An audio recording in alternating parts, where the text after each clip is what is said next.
Let's see what I missed. I missed a lot of things while I was gone. Hello everyone, I'm Paul, aka Pabro. And I'm Andre, also known as Pablo. Mel. Today is July 28th, and as usual, anything that happens after that won't be covered in this video. Now, in this dev update, we want to talk a bit about some things we've got coming over the next few patches. Okay. We also want to talk about a We gotta have spoilers on for League's future. I've seen First, some of it. Season 3. This season, we're going to be pulling characters and storylines from Noxus and Wait, how long? How long do we have until season 3? But like, oh, dude, will I get to Challenger in time on ADC? LeBlanc, Yanara, Otacon, and Xinjiao will all be playing a vital role as we continue. And we're super excited to return to China this year, where we'll be celebrating 15 years of Worlds. I love China. We'll also be returning to the base Summoner's Rift map. We've been enjoying seeing all of your reactions to the new maps. And if you're a new map lover, don't worry, we've also still got more in store for the future. For now though, let's talk about some of the things you'll see in game real soon. Okay, we need to talk about Xinjiao. Many of you have been wondering why he's been a part of Spirit Blossom without actually having his new looks reflected in game. And that's never crossed my mind. Question. Xin is one of the most popular jungle champions, and he's also just celebrated his 15th birthday. And while he's gotten some updates to his gameplay over the years, his appearance and animations remain stuck in the past. Yep. Now, I think he's popular in China, right? And he's like an easy jungler to get into. People spam him. Older champions are in need of visual updates, and we're working through the roster to update them, while also slotting them into seasons that make sense. So, we wanted to give Xinjiao a visual update, similar to what we did with LeBlanc earlier this year. Xinjiao's gameplay is entirely untouched, as we feel his kit holds up really well. Yeah, he basically looks like those like animated fantasy movies that you would like catch, like they come from like East Asia, you know. That's kind of how it looks like. Basically, like super like generic type. I don't know. That's all right. Outside of his base skin, all of the skins have been updated. Kind of expected current vaulted skins will be. But I mean, like, it does make sense in this case, right? Like, you're not taking like VelKoz and making him like that sort of character, like super generic character. But you're taking like a character that's played by your average person, which means you gotta make it like into that broad mass appeal, which really makes sense. It tracks. Right? Because he's played a lot by like your average people. So that makes sense. 2 weeks. So if you want to grab them, they'll be available for patches 2517 and 2518. Commando and Imperial Xinjiao have also gotten additional upgrades, which have pushed Commando skin line is the best in the game to 750 RP. You can still pick them both up at the lower price until Zin's update goes live in patch 2517. And that's it for Xin. Yep, nothing else. GG. Okay, yeah. He's getting a new epic skin as well. That'll be out later in Act 1. Okay. Speaking of skins, a few quick updates. Silas and Mel will be receiving prestige skins in the Mythic shop. Ooh, Mel buff's coming. And Zoe will get prestige skins on the Battle Pass in Acts 1 and 2, respectively. Now, we'll also be moving the Exalted Viego skin that we previously mentioned and passing to next year, since we want to take a bit more time to get that skin right. And finally, for Viktor Nation, we've got an the Machine Herald thing. Victor mains, we've heard you. Machine Herald. I like that they're continuing the gag from last time. Exactly doing this thing. Coming out in patch 2519, and we'll be giving it to all of you Victor lovers for free if you had Mastery 5 or above as of August 4th. Otherwise, for everyone else, they'll be available in the shop. Okay, perfect. This is like a perfect thing to do. I like this. Like, people will say like, okay, why not give it for free for everyone because they can? Like, isn't it scummy? Like, if you love him, you played him. It doesn't take too long to get 5 mastery. It's like so fucking easy. So yeah, it's like perfect. Like, if you cared about him at any point during the history of your league career, then you will get it. That's very cool. I'll update to battle passes. Passes are slightly harder to complete than we intended, so we're going to be lowering the levels on the Battle Pass from 50 to 48 as a result. The amount of time between levels will stay the same, so you should see slightly faster completion. We won't be removing any rewards from the track, just condensing the pass a little. We're also adding some emotes and icons to the Mythic shop that were previously only earnable by completing TFT passes. So, you can finally go back and pick up some of your fan favorite emotes from years ago if you never got the chance to get them.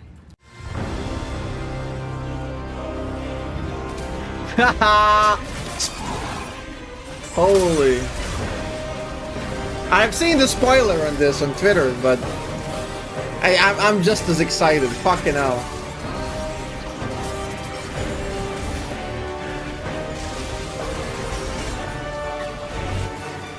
This looks like... It looks like it's got a lot of shit, and a lot of unique shit on the Doom bots. But I mean, like, one of my oldest videos I've ever made in YouTube is, like, on Doom bots. Like, I played with my friends on Doom bots. I was recording in Bosnian, I believe. We were, like, figuring out how to beat them, and they were, like, insanely difficult. I love this game mode. These are the game modes that they really need to be doing. I think this, Odyssey, are absolutely incredible. They're very smart. Swarm, like, a little bit like achievement-based problem-solving sort of deal, but using the kits from League, if possible, right? It's really getting that custom map from Warcraft idea. I absolutely love it. The Doom bots were super broken back in the day, and you had to figure out how to beat Teemo, and it was just impossible because they would always beat you, they would outpush you, they would like demolish you. So we came up with a strategy to play a Nivea and like wall off one side so we can funnel them on the other side and like kind of perma defend and like do one push to kill the Teemo, and it kind of worked. We beat the hardest difficulty, but it's such a good game mode, man. Such a good game mode when you like really go to the drawing board in between games and like figure out a plan with friends. Just group problem solving experience. Love it. So yeah, Doombots is back. Last year, when we released our updated bot AI, we mentioned that this could have other applications that utilize bots. And we, of course, saw many of you ask, what would a certain PvE mode that use bots be like with this? Yep. Now, Doombots pits you and 4 other teammates against a somehow even seriously more evil Vhagar, who's armed with some of the meanest bots we've ever created. The goal? Survive and protect your Nexus. It's got new bots, a new boss, a new difficulty mode, and new curses and missions. New difficulty mode. I just hope it's like extraordinarily difficult. Like, I'm talking about 5 challenger players like crafting strategies and like min-maxing like tiny pieces of gameplay to beat it, you know? And then when it gets kind of solved, like a lot of people try to emulate it at the lower levels. Like, fuck yeah, I want it Even so made bad. Blitzcrank bots hook, push minions out of the way, so enjoy that one. Now look, in the past, you've told us that Doombots wasn't hard enough. So we made something we're calling Trials of Doom, a unique challenge each patch with an obstacle that you need to overcome while fighting tougher bots like... Wait. Each patch? Are you saying this is going to be here for like a bit of a longer time? Bro, like, what is this? Riot Games has just been killing it recently. Wasn't hard enough. So we made This something we're company calling is Trials glorious. of Doom, a unique challenge each patch with an obstacle that you need to overcome while fighting tougher bots like... What if curses stack up over the game? And what if all the bots had Vhagar's passive? No. Okay, I like that. Curses stacking, like it's kind of like the Dark Event XCOM sort of thing, you know? It's like making it a bit more difficult. I love it. Nah, this is so cool. We know what you're wondering, or at least some of you. Hey, will other older modes also get a return? And the answer right now is, maybe. We don't have any immediate plans to bring the other modes back from the past, but we're open to exploring it. In the meantime, though, be on the lookout for some seriously doomed games against these high-powered AI.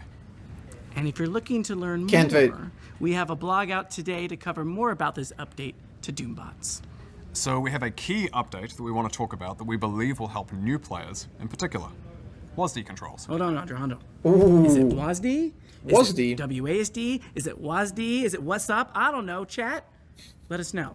But for now, what are you gonna call it?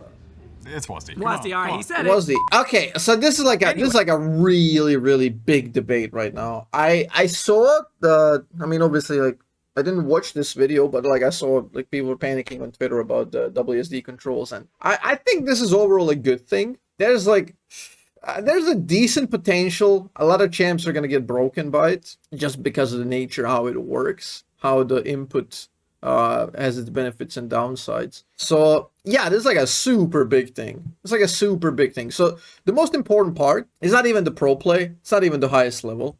It's not even that the game is not built around it. I really don't give a shit. I don't think that's like the big part. I don't think that's like the main part of the story. And I'll explain why. The number one thing here to care about is like the new players. And I think adding an additional way to play the game for new players that they might enjoy could really help on that like funnel. Yeah, I think it's a good choice. I think it's a good change overall. It's gonna break some characters. You're terrified for Azuri and Kalista. I think Kalista is not even gonna work with it at all, because the 8 directional movement on Kalista won't even be that good. But yeah, when you have champs like Cassio, champs like Zeri, I can really see it popping off. So why I don't care about the pro play and all of that, because it's another refresher. Like, who adapts first to the thing? Because like some champs you might want to play with the WSD control, some champs you want to play with the mouse, and you as a pro player should adapt to the most efficient tactics available. And sometimes in a game you might even switch from one to another. You might be doing mouse inputs and then switching to like the micro hand movements.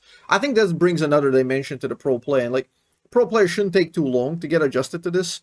I think within like a couple of patches they will be like on it, you know, like very much on it. And the exploratory phase is going to be very, very cool. I definitely like that. Honestly, like in the high elo and pro play, I like it. It will fuck up with the muscle memory, but that's the beauty of it, you know? We've been in a rut for too long in League of Legends. So I just can't wait to see like how the game will be fresh with this. And I bear in mind, I say this as a primarily artillery mage player. I love mages, I love skill shots, I love VelKoz. He's gonna be like less than dog shit right now. Okay, like VelKoz is gonna be completely unusable character. He's like, his trajectory has been like this basically since season 8, and he's getting worse and worse and worse throughout the years because he's just completely getting broken by the power creep. But not only do you have power creep now, but you also have a new tool for people to avoid primarily skill shots.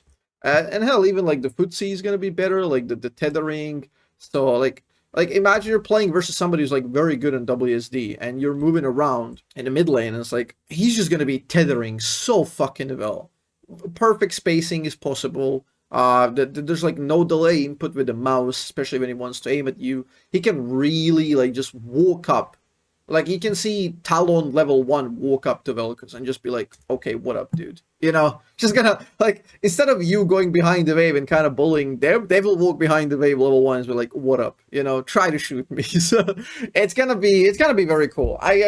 Honestly, I look forward to figuring out and problem solving how that works, knowing that I've played this game for a really long time. My muscle memory is kind of like crystallized. And I'm looking forward to the changes. Some characters might be like super good, because like if you can imagine, there's like you're playing with the regular gameplay, that's this dimension, and now you're just adding another dimension on top of it. Okay, so even if 90% of characters are worse on WSD inputs, even if 90% are worse, there will be 10% that are going to be better. Like, this is obviously going to be a different ratio, but just as a thought experiment, some champs will naturally be better on WSD because it provides a unique aspect to movement. So what that entails is that some champions will have to be balanced with WSD in mind. So if you play those champs with a mouse, you're at a severe disadvantage. So that will basically like steer you in a way where you either choose the champs based on like you prefer WSD movement or mouse movement, which is not even that bad right now because they're like near 200 champs. So filtering them out in a way might even be kind of good. Because you have now abundance of choice, which can be a little bit daunting because you don't know what to do, what to pick. But yeah, the highest elos, the pro players, the best players in the world, they're gonna have to play both and maybe intermittent in a way. And I like that. I like that. Let's hear more. Anyway, we found that a lot of new or returning players struggle a lot with League's controls early on. Click to move just isn't the sort of control scheme they're used to, and it puts a lot of people off, including many that we believe would otherwise really love the game. So we're introducing WASD as an alternate control. I like here that the first thing they mention is like about the new player experience. Like, this is distinctly talking about the pipeline of new players who might feel a bit off-putting the fact that you move with a mouse.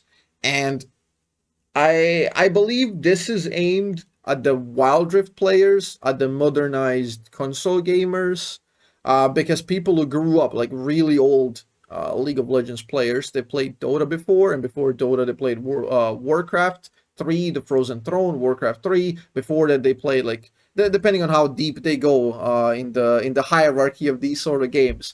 Maybe they play Warhammer 40k Dawn of War, then maybe they played StarCraft, maybe they played Dune 2000 from like way back then. And yeah, like that's mouse, baby. You know, like if you play these games, like moving character with a mouse is your second nature. But to the new Zoomers who like grew up on Call of Duty and like these like mobile games, and controller-based games, like they're doing this. You know, that's how they move, and that movement is much more natural in the WSD. So I think that's a unique aspect that can bring new players in the game, and that's all that matters really. You need to invigorate the game. Control scheme to help get new players to the fun parts of League faster and with less friction. We're going to hand things over to the members of the WASD team to talk more about how and when you can get your hands on it and what you can expect. Okay, let us know. Hey gamers, I'm Dashi Jador, the producer for WASD. And I'm Dean, the designer for WASD. We've been working on WASD for a while now, and we want to get it in your hands to test. Ultimately, our goal with WASD is to make playing League more intuitive for first-time players or those returning, without changing what makes League, League. That said, we're longtime League players ourselves and have been using point and click for years. So we've been working hard to ensure that both control schemes feel great across all ranks, champions, and modes. In order to make sure that's true, we've been gathering tons of feedback from our internal playtest team, from brand new players, and from pro players at MSI. And now we're ready to get even more feedback from all of you. Okay, WASD very is cool. going to come to PBE in the next few patches, and it'll stay there for an extended run. Next few patches, extended run. Nice, kind of vague. We don't know exact date, I guess. We're taking a slower than usual rollout where we'll start on PBE, we'll move to unranked queues, and eventually into ranked. Our goal is to make sure we have the time to gather feedback and So I'm estimating next season, basically. 2026. act on it before full release. We're rolling That's good. That's good. That's smart. And also, I wonder what will be the ping at which WSD becomes horrendous. Because as a movement that's designed to be like instantaneous, responsive, and pro players they will play on Tournament Realm. They're going to be playing 1 to 5 ping. Koreans are going to be playing WSD all the time. Like they really love sort of the like min-maxing the micro mechanics. Hell, even American server is going to have like a couple of like, I don't know, like only a couple of countries in Europe get to play on EU West on low ping. So I don't know how that's gonna work. NA has some areas with like high ping and some areas with low ping. EU West only has a couple of countries that have low ping. Like I imagine at some point, like when you reach like 40, 50, 60, 80 ping, at some point mouse is gonna feel easier compared to WSD because you're gonna get like nauseated by the delay, by the lag input. So I'm not sure how it's gonna work. We'll see how that happens. Maybe I'm wrong. Maybe it wouldn't matter on 80 ping at all. But like I'm trying to imagine like if I hold down and my character doesn't move down, but maybe the continuous movement aspect of it kind of tricks your brain in a way that where you don't feel the lag as much as long as you're moving. I'm not sure. We'll see. We'll see. I want to make sure that we can catch any bugs, unintended interactions, and to ensure that your ranked games aren't disrupted by someone WASD-ing into walls. We've discovered and resolved a lot of edge case scenarios while in development, so we're hopeful we got rid of the most atrocious bugs. One of the earliest bugs led to a few playtests where Nunu could do this sick 180 instantly while snowballing, and that unlocked an issue. Let's talk about balance. Our goal is to make sure WASD is an awesome way to play League for the players who want it, but no one should feel forced to switch control schemes just to stay competitive. One thing. Wait. Okay, that is a big statement. No one should feel forced to switch to remain competitive. Is that what he said? Who want it, but no one should feel forced to switch control schemes just to stay competitive. Wait. So like you're not gonna be forced to switch just to remain competitive. That means that they're gonna nerf it. That means they're either like gonna nerf it in a way, or wait, what? All the champions that are gonna be better with WSD are gonna be balanced around the mouse movement. Because if something is like really, really good on WSD, they're probably gonna nerf it, and then the champ is not that relevant. It's just PR talk, so people don't lose their mind immediately. That's probably the most plausible thing. Because like I don't know, this statement is really crazy. Like the weight behind the statement is absurd. Saying this is an insanely big promise that I don't think they'll be able to deliver. Because if only like 3% of champs are better with this, that's like 5 champions in the game that are going to be excelling on WSD movement. Okay, so what do you do with those champs? Do you completely kill them so they're unplayable in competitive, so the people are not forced to play competitive with the WSD, right? It's just so weird. Like the statement is really, really weird. Could they like add input delay on purpose? That defeats the whole point of the fluid movement. Like I don't. It's just weird to be capping it in a way. I just don't understand. They're not gonna split ranked into 2 ranks. They're not gonna split leagues into 2 leagues. Those are all unfeasible ways to deal with this. So you're not gonna have like separate queues where you only have to play one. So like I don't see how his statement can be true at all. Maybe I'm crazy. I just don't see it. One thing we'll be keeping a close eye on is how WASD affects balance between He means that they're not gonna force you to play WSD. I can read and listen, and I could digest English language sentences in a way that I could understand that part. I can grasp that part. But like the implication of saying that in order to remain competitive is what's really interesting here. Not the fact that they're not gonna force you. Like they're not gonna rebind my keys and say you can't move with your mouse. I understand that, okay? Like we're talking about a different thing, a bit more theoretical concept down the road. moving and attacking, especially at high attack speeds. With point and click, kiting or chasing someone down while attacking takes serious precision, and WASD controls can make this a lot easier. This is something Yeah, like way easier. If you're chasing somebody, they hold all the power. Like if an enemy turns and does an action, you're at a distinct disadvantage. Like add the ping on top of it, and because you're chasing, your mouse is beyond them because you're chasing. So now you have to like flick your mouse behind you to make your input. So chasing somebody is going to be much easier because there's like this whole action which is completely removed from the formula. So if let's say like VelKoz is a really good kiting champ, but generally like it's a game of guessing. Enemy is supposed to guess when I'm supposed to turn and what I'm supposed to do. But I'm kind of guessing what he's going to do, and then there's like a lot of trickery involved and predictions in a way where I turn around and drop a combo or like a fake combo, then turn it, like drop it after. Like if somebody has a total ultimate control, the ultra instinct of their movement with a WASD, and they don't have to move the mouse and flick it. Like if I turn on VelKoz, I still have to aim my mouse and shoot, which like, okay, that is my advantage because I can already prepare my mouse to where I want to be, and he won't know until I do the input. Okay, but now that advantage doesn't apply anymore because he doesn't have to do that either, the guy chasing. So this very interesting, disproportionate, like this asymmetrical nature of chasing, which is really cool because the defender gets tiny advantage. I really like that aspect of League of Legends. Will pretty much be entirely gone. There's still going to be like tiny like disadvantage in a way where you have to react to the enemy, but like if you're doing that, like it's just shortening the play for you. You're removing an entire sequence, which is pretty cool for the guy chasing. It's going to be very skill dependent, and it's going to be very micro intensive when you're chasing someone. And if you're fast and good, like you're just going to be like untouchable in a lot of cases, especially in the modernized champions, which have like insane movement speed and everything. Like you have dashes, move speed, like what can hit you? Like what advantage you have to stun somebody behind you who's chasing you, like on some sort of skill shot. How can you stun them if they have like fast movement and unlimited control of their character, or like God forbid dashes, you know?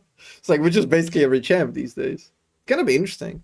on everyone's minds, so we're going into PBE very aware of it, and we'll be ready to make adjustments if we need to.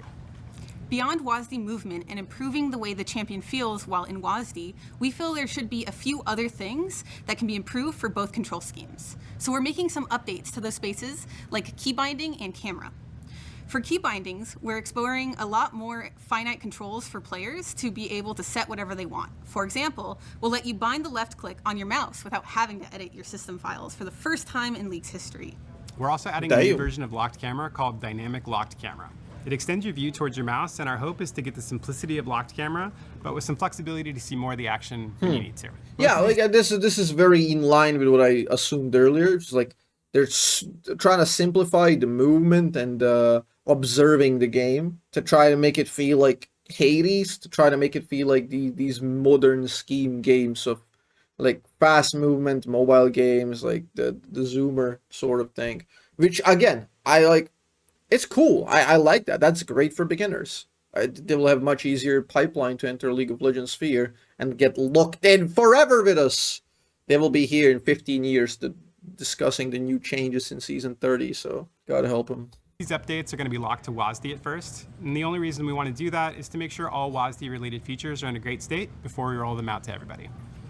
While WASD is on PBE, we'll be consistently shipping improvements and tweaks based on your feedback. We're still in an experimental state, so you'll likely see changes. I can't wait to try it. And that's why we really need your feedback. So when WASD launches in a couple of patches, go to the PBE, try every champion, find the weirdest bugs, and tell us all about it. Will do. Seriously, some of you are some of the most creative and wildiest players out there, and we need you. So Project grab a friend, Ash NA. get to the PBE, and Direct WASD shout your out. way down the rift. Make sure to give us feedback and help us make a fun control scheme for new players. That's it from us. If you want to learn more, you can check out the blog. It's out now. We're Very also cool. working on some smaller stuff aimed at helping new players get into League 2. You know, there are some things in League that we believe are unnecessarily hard to track or just a bit of a chore that contribute to League being a hard game to learn. So we're going to be adding jungle time Vandrel's gonna have to put in overtime. Bro wouldn't be sleeping for months. to all camps, as well as making it easier to track summoner spell usage in the death recap screen. We've also got some additional changes Wait, planned in what? this sort of vein coming later Wait, on wait. some smaller stuff aimed at helping new players get into League 2.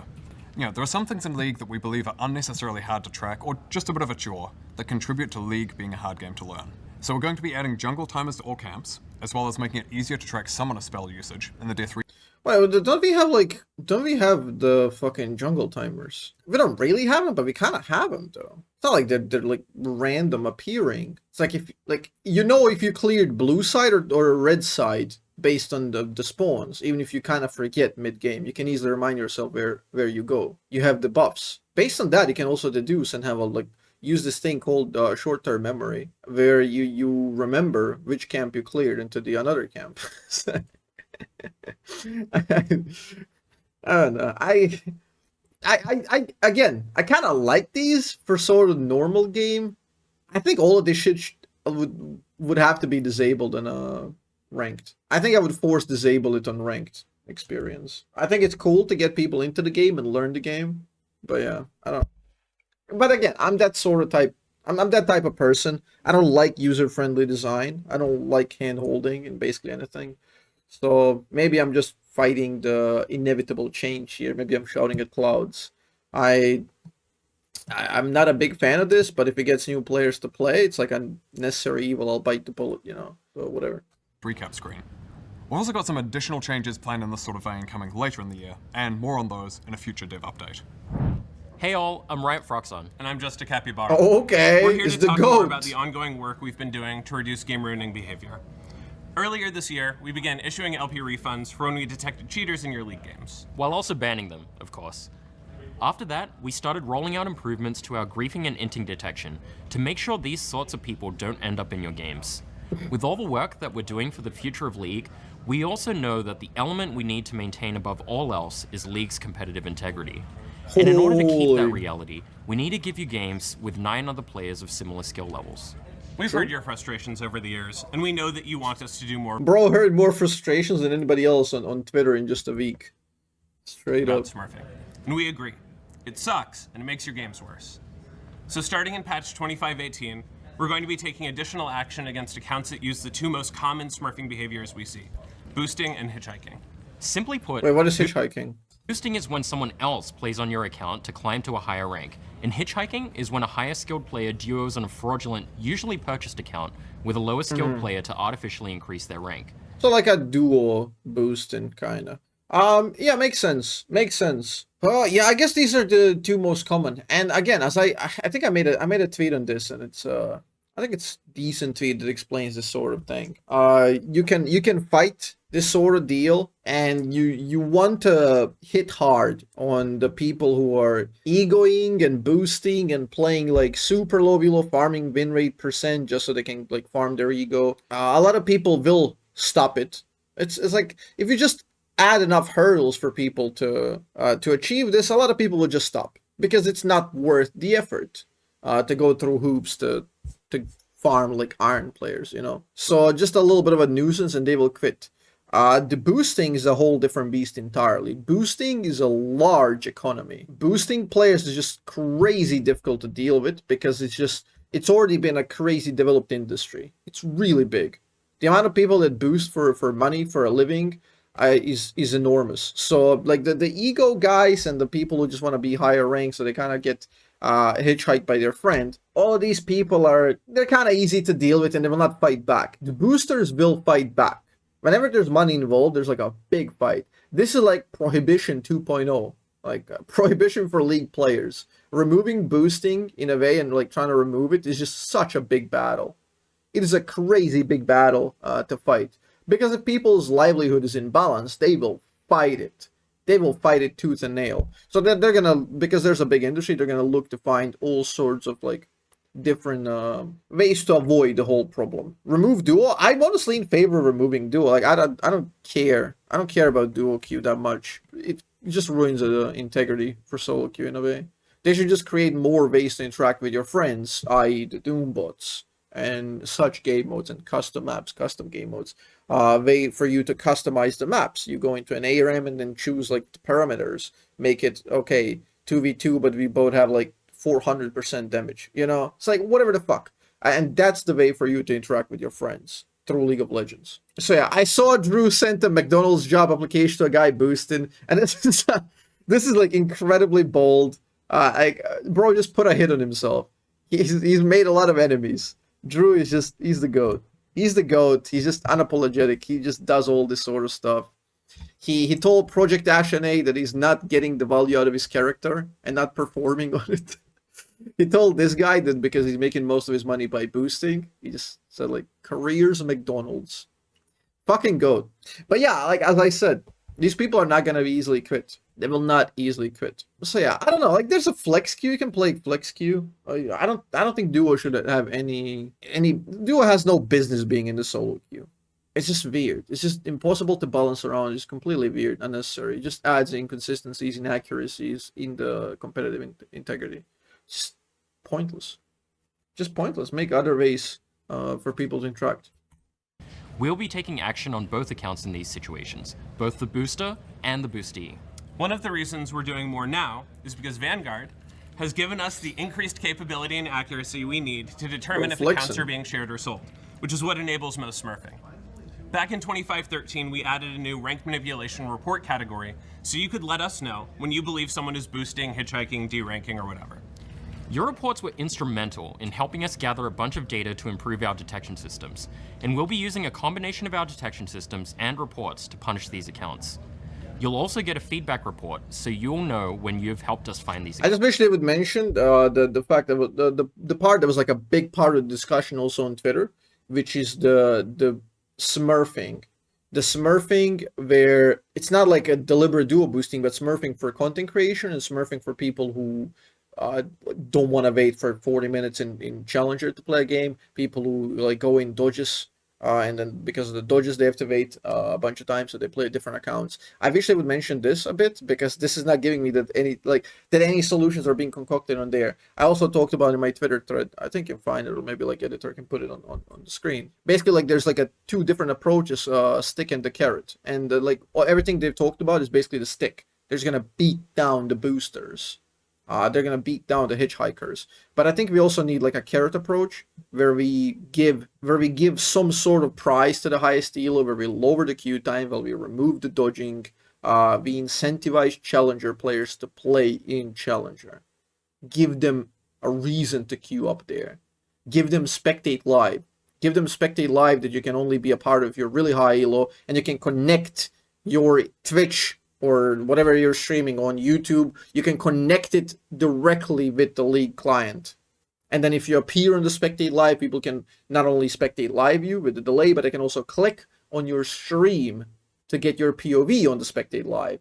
That is a brilliant way to incentivize people to play high elo, because everybody wants exposure. And Spectate Live not only was a crazy good feature, phenomenal feature that I loved when I was starting the game. I would always like watch how pro players, like the high elo players, would play. It was really, really cool learning experience. But like imagine you had that, but you can also like go to their stream individually.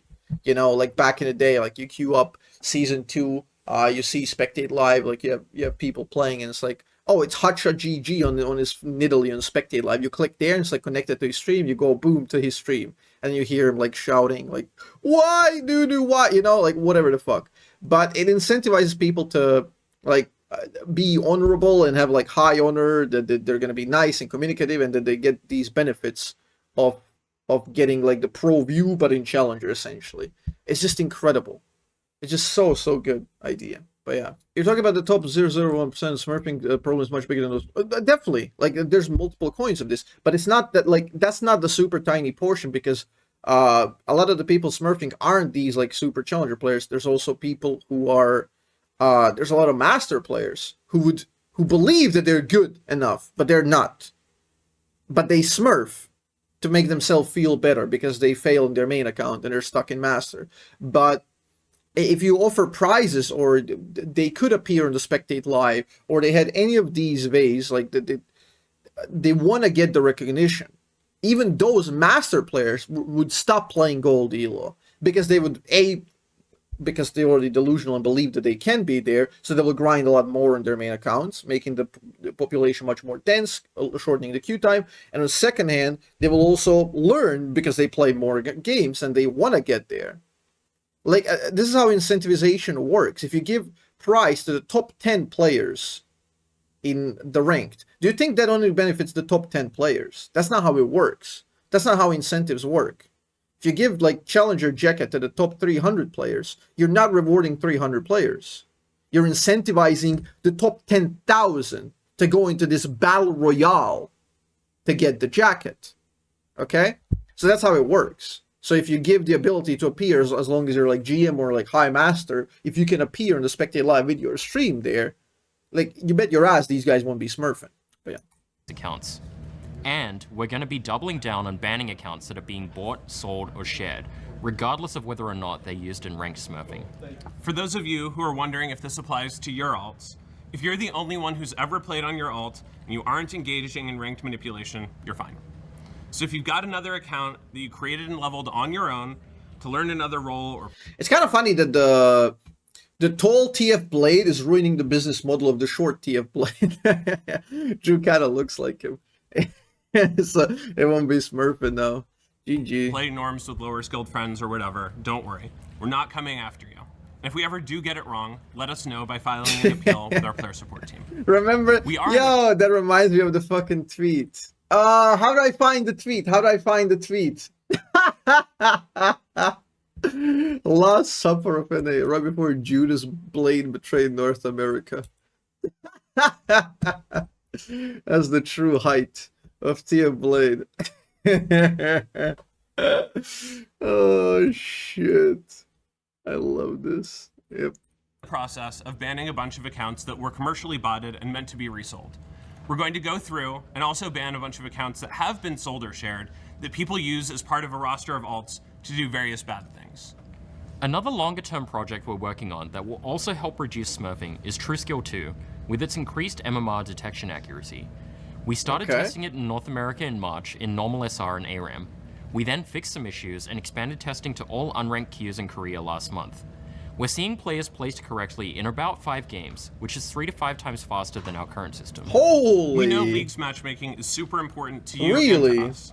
It's important to us that we meet those expectations. So you can predict where you belong within about 5 games. I mean, there's obviously, like, if you're just going based on the win-lose ratio, there's going to be inaccuracies in short sample size. But if you just add a couple of factors of, like, the death count, CS count, all of these, you could increase the accuracy by a bit, but increasing it 3 to 5 times is some seriously good shit. So I think that's very, very cool that they can place you a lot more accurately. There are some distinct potential drawbacks that can happen if you place people too quickly. And I talked about them. Is people will think that the entire system is rigged because they get the 50% win rate much sooner. So it's gonna inflate the narrative of the loser queue even more. Expectations, and we know we have more work to do to get us there. That's it for us today, but we'll be back in October. Bro, it's been 12 minutes video. I've been here for like an hour. Another update on this work. If you want to learn more, check out the dev blog that's live now. All right, we know this is a long one, so here are some final updates. We'll kick off Worlds with the 2025 Anthem on October 10th, which will honor and celebrate all of the legends of the sport from over the years. Then, games will kick off in Beijing on October 14th with finals in Chengdu on November 9th. Beijing! Now, we'd love your feedback on anything, of course, but we'd especially love to get all of your takes on WASD as soon as that hits PBE soon. We're working on a number of things we think are really important for the long-term future of League. WASD is the first one up and the one we're in a position to talk about right now. So please give us all your takes, and we'll talk about some other efforts in a little bit. Oh, awesome stuff, awesome stuff. I love this video. I have to say this because, like, people, there's been a comment recently, somebody said, yeah, People have been saying this on my shorts on occasion, here and there. But yeah, they say that like a Riot paid chill or like an industry plant or whatever. But I'm just saying, because nobody else basically was for such a long time. When Riot would do a good thing, that you need to call out the good thing, and they've been on fire, man. They've been on fire for the last year or so. They've been really like rioters are out here, like shout out to Drew, fucking ratioing League Twitter users. Like people would like complain about something and he's like, why?